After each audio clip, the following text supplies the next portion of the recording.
Moments lost in time, distant past, far-reaching futures. This scattering of shattered space gives a glimpse into Tyria that was, and a harrowing view of what could be. This is the Fractals of the Mists.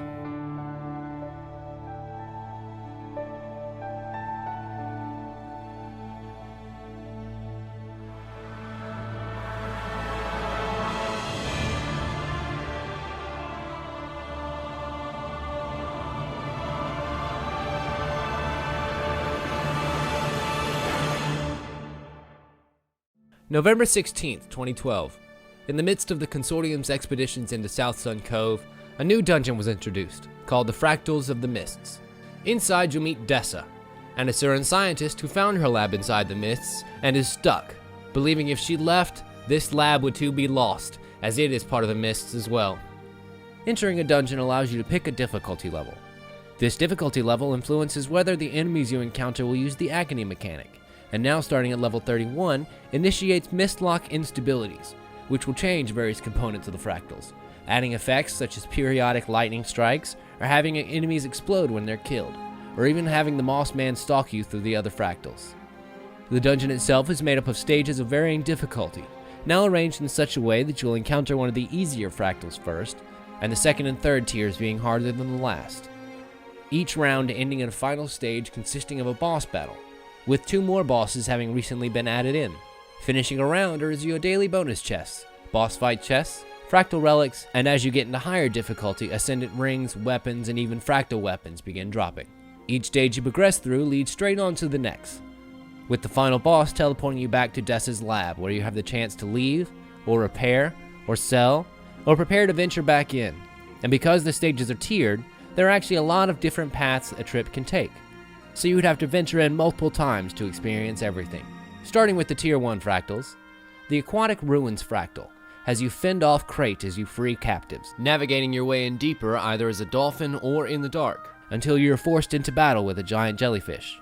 The Swampland fractal has you guide 3 wisps back home through a dense jungle puzzle, while fending off the monsters that live there and the infamous Moss Man who chases you throughout it, and then defeating Bloomhunger or the Moss Man himself. The Urban Battleground is an alternate version of the Searing, the battle where the Char turned the tide against the humans of Ascalon. You are transformed into Flame Legion Char and fight your way in, defeating Grandmaster Dulphy and defending your shaman as he prepares his spell to end the war. Inside the Uncategorized fractal is an Asuran city, similar to but not Radasum, after a past cataclysm, and we must deal with the crazed Asura who lives there, who seems to be unable to deal with whatever destruction happened. In Tier 2, you can encounter the Uncategorized fractal or the Urban Battleground, provided you didn't encounter them in Tier 1. Other than that, the Cliffside fractal involves the curious Colossus, one of the few of its kind we've ever seen. We help free it from the cultists holding it, paying our due respects at the end. Then there's the Snowblind fractal, in which you fight off the Sons of Svanir and Frostbite by lighting campfires and eventually destroying the ice golem that created the blizzard. You must then deal with the shaman who summoned it, and his predictable, but no less deadly, attacks. And the Molten Furnace fractal is a newly added stage that is a slightly revamped version of the attack on the Molten Alliance facility from the Flame and Frost living story. It starts by having you protect Rox as she runs a drill through the mountain towards a central chamber. Inside, you're thrown into an arena battle against the Weapons Test Engineer, who launches wave after wave of attacks, both physical and magical, at you while you pound away at the core of the machine. Tier 3 contains the Aetherblade fractal, a similar reworking from the Dragon Bash story release, as you work your way through the various trapped paths that lead you to Commander Frizz and his laser death machine. The Volcanic fractal begins with a race against enemies as you protect villagers from being sacrificed by Grawl priests, while picking up the rocks that rain from the ceiling to hurl them at the shaman and his shield. Succeeding there enrages the shaman, and he jumps into the volcano, imbuing himself with its power and transforming into a legendary demon. Defeating him is no easy task, as he regularly tries to eat villagers to regain health. It also has the Underground facility, a dredge base that is run by a mining captain named Robsevich and his power suit, which sometimes you may find destroyed by a rampaging ice elemental unleashed by the dredge drilling. This fight involves dumping molten ore onto either the suit or the elemental, which inflicts a 30-second superheated debuff, allowing for much more damage to be done to it as long as you keep dumping ore over it. There's also another chance to encounter the Cliffside fractal in this tier But the main addition comes into play here, the Thalma Nova Reactor Fractal. This fractal was voted on by the community back in the Cutthroat Politics release, and tells the story of the Thalma Nova disaster, an inquest experiment hinted at in the world when you visit its current incarnation in Matrica Province. You must collect samples from various chambers while dodging the monsters that are being teleported in by the reactor's magic from all corners of the world, as the reactor itself seems to be overloading. Making your way through, you'll find Scarlet Briar, or at least some version of her taking a sample of her own. She makes special note to mention ley lines of dragon energy that cut across the globe in a channeled network of magic, and not to do this kind of research on the intersections of those channels.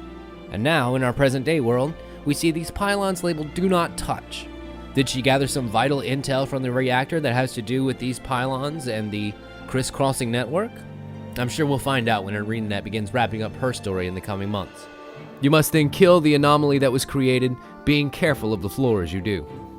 The boss fractals used to come on every level, but with the addition of 2 other stages, they have bumped up the frequency to every level. The first boss is the Jade Maw, who resides in the Solid Ocean Fractal. To defeat him, you must destroy the colossi and the tentacles that spawn, and grab the reflecting crystals they drop. Whenever the Maw head targets you with its beam, the crystal will absorb the attack, bringing up an option to throw the crystal at the Maw for massive damage. The Molten bosses see the return of the Berserker and the Firestorm, 2 massive creatures originally at the end of the Molten dungeon mentioned earlier. Once again, you fight the 2 complementary foes, and downing one allows the other to upgrade its attacks. Similarly, the Aetherblade boss brings back Captain Mai Trin and her first mate Horik. Use Horik's electric cannon fire to break Mai Trin's shield. At 3/4, half, and a quarter health, she'll command Horik to unleash the cannons, and you must dodge them for a period of time before Trin returns to the battlefield, her shield being replenished. All of these stages weave together, and because of, pardon the pun, the fractured nature of the stages, new ones can be added in all the time.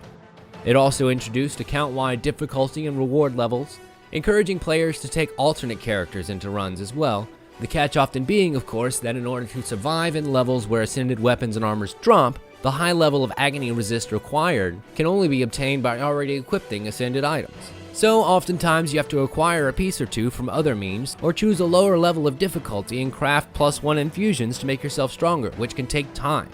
But with interesting mechanics that often use established skills in different ways, it's at least a different kind of grind than you're used to. Interestingly enough, all of these changes to the fractals contained in the Fractured release were mirrored by a massive change in the actual world, and this marks one of the first times that ArenaNet have taken this sort of dual push approach to the Living Story release. Scarlet herself and her exploits, both in Keswick's Hills and all over the world, will be recounted and examined in a later video, but for now we can see that ArenaNet recognizes the game is starved for change and revamps.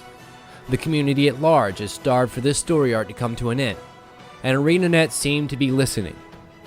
Because after all, it's easy to begin a great or even mediocre story.